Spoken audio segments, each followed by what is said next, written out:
క్రీస్తునందు ప్రియమైన దేవుని బిడ్డలారా, ఈ దినము మార్చి 23వ తేదీ లేఖన భాగము లూకాసు వార్త 3వ అధ్యాయములో నుండి దేవుని యొక్క వాగ్దానము 2వ వచనము, జకరయ్య కుమారుడైన యోహాను నొద్దకు దేవుని వాక్యము వచ్చెను. హల్లెలూయా. దేవుని యొక్క వాక్యము మరి అధికారులు ఉన్నారు, రాజులు ఉన్నారు, కయప అన్న ప్రధాన యాజకులుగా ఉన్నారు. వారు ఎవరి వద్దకు వెళ్ళలేదు, కానీ దేవుని యొక్క వాక్యము యోహాను సువార్త 1:1 ప్రకారము వాక్యము దేవుడై ఉన్నాడు. ఆ వాక్యము నీ దగ్గరకు వచ్చి ఉన్నది. బైబిల్లో స్పష్టంగా రాయబడింది, దేవుని యొక్క వాక్యము వచ్చిన వాళ్ళందరూ దీవించబడ్డారు, ఆశీర్వదించబడ్డారు. అబ్రహాము దగ్గర కూడా దేవుని యొక్క వాక్యము వచ్చినది. ఆదికాండం 15వ అధ్యాయం 1వ వచనములో అతడు దీవించబడ్డాడు, ఆ వాక్య ప్రకారం నడుచుకున్నాడు. వాక్యాన్ని శ్రద్ధగా వింటే, ద్వితీయోపదేశకాండం 28వ అధ్యాయం 1వ వచనం ప్రకారం శ్రద్ధగా ఆయన మాట ఆలకించి ఆ ప్రకారం చేస్తే భూప్రపంచంలో నేను నిన్ను దీవిస్తాను. సహజంగా అందరూ వాక్యాలు వింటారు. లూకాసు వార్తలో మరి అనేక మంది ఉన్నప్పటికీ అక్కడ అంటే రాజులు ఉన్నారు, హేరోదు, త్రికోటి, లేకపోతే ఫిలిప్పు, అన్న, కయప, వీళ్ళందరూ ఉన్నారు, కానీ వారి వద్దకు వాక్యం వెళ్ళలేదండి. ఈరోజు దేవుని యొక్క వాక్యం నీ దగ్గరకు వచ్చింది. ఈ వాక్యము బ్రతికిస్తుంది. అపోస్తల కార్యము 14వ అధ్యాయం 7వ వచనములో మరి పౌలు గారు అక్కడ జనసమూహంతో మాట్లాడుతున్నప్పుడు, లుస్త్రాలో బలహీనమైన పాదాలు కలిగిన వాడు వాక్యం విన్నాడు. ఆ వాక్యం విన్న తర్వాత అతనికి విశ్వాసం వచ్చింది. ఆ విశ్వాసాన్ని చూసి అపోస్తలుడైన పౌలు గారు అంటున్నాడు, స్వస్థత పొందుటకు నీకు విశ్వాసం ఉన్నదని చెప్పి లేచి నడవమని చెప్పినప్పుడు అతడు లేచి గంతులు వేసి నడిచెను. అవునండి, దేవుని యొక్క వాక్యము బ్రతికిస్తుంది. కీర్తనలు 119:50. మరి బాధలో నెమ్మదినిచ్చేది మరి వాక్యమే బ్రతికిస్తుంది. వాక్యం మీద మనం ఆధారపడదాం. ప్రతిదినము దేవుని మాట ప్రకారము విని ఆ ప్రకారం నడుచుకున్నప్పుడు మన జీవితాలు ధన్యమవుతాయి, బ్రతుకుతాము, ఆధ్యాత్మికంగా జీవిస్తాము. మరి వాక్యం వినటం వేరు, అంగీకరించటం వేరు.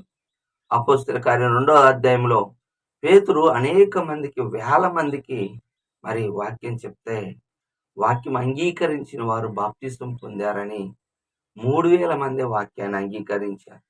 వాక్యాన్ని వినే వ్యక్తిగా కాకుండా అంగీకరించే వ్యక్తిగా ఉండాలని కోరుకుంటున్నాడు దేవుడు.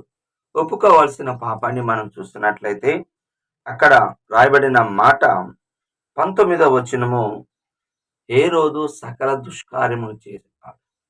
అవునండి, దుష్కార్యము ఎంత భయంకరమైందంటే, తనకి వివాహమైంది తన తమ్ముడు భార్య అయిన హేరోదియాను. ఫిలిప్పు తమ్ముడు, తనకి ఉన్న భార్యని ఇతడు మరి ట్రాప్ చేసి మరి ఏదో ఒక విధముగా మరి తీసుకొని వచ్చి తాను వివాహం చేసుకున్నాడు. అది దుష్కార్యం. దానిని గద్దించినందుకు మరి యోహాను మీద పగబట్టారు, చెరసాలయించారు, తర్వాత చెరఛేదం చేయించారు. దేవుని యొక్క వాక్యము తప్పుదిద్దుటకు ఉన్నది, సరిచేయుటకు ఉన్నది. దేవుని బిడ్డలు మరి సేవకులు మిమ్మల్ని గద్దించటానికి, మరి నీతి యందు శిక్ష చేయటానికి ఉంచారు. అంటే దుష్కార్యము దేవుని దగ్గరికి రానికుండా, అంటే దేవుని యొక్క వెలుగు రాదు వాళ్ళ మీదకి. యోహాను సువార్త 3వ అధ్యాయం 26వ వచనములో ఉంటుంది, దుష్కార్యము చేయవాడు, దుష్కార్యం అభ్యాసం చేయవాడు మరి వెలుగు ఎద్దకు రాడు.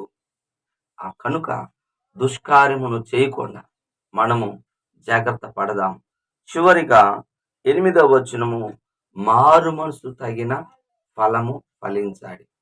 అవును, దేవుని నమ్ముకున్న తర్వాత, నేను మారు మనసు పొందాను అన్న తర్వాత పశ్చాత్తాపడి, అనగా మరి పాప క్షమాపణ నిమిత్తం బాప్తిసం తీసుకోవాలి. యేసుప్రభువారు కూడా మరి మాదిరిగా మనం తీసుకున్నాడు. అవును, మనం కూడా మారు మనసు పొంది మరి బాప్తిసము తీసుకోవాలి. నమ్మి బాప్తిసం తీసుకున్నవాడు రక్షించబడను, నమ్మని వానికి శిక్ష విధించబడను. అవును, దేవుడి యొక్క సంకల్పాన్ని నిరాకరించకూడదు. అనేక మంది నిరాకరిస్తారు. అందుకే వాళ్ళు అన్నాడు సర్ప సంతానం అన్నారు. వాళ్ళు అనుకుంటున్నారు మేము అబ్రహాము సంతానం అనుకుంటున్నారు. అబ్రహాము విశ్వాసం కలిగిన వ్యక్తి, కానీ వారు సాతాను సంబంధం. కొంతమంది దేవుని యొక్క వాక్య ప్రకారంగా కాకుండా వారి సొంత ఇష్టానుసారంగా ఆలోచన చేస్తూ ఉంటారు. మారు మనసు పొందాలి దాని ప్రకారం. ఈ మారు మనసు అనే క్రియ అనేది జీవిత కాలం అంతా, మరి ప్రకటన గ్రంథం 2వ అధ్యాయంలో మొదటి సంఘమైన ఎఫెసీకి మరి ఆ సంఘాన్ని మెచ్చుకుంటున్నాడు.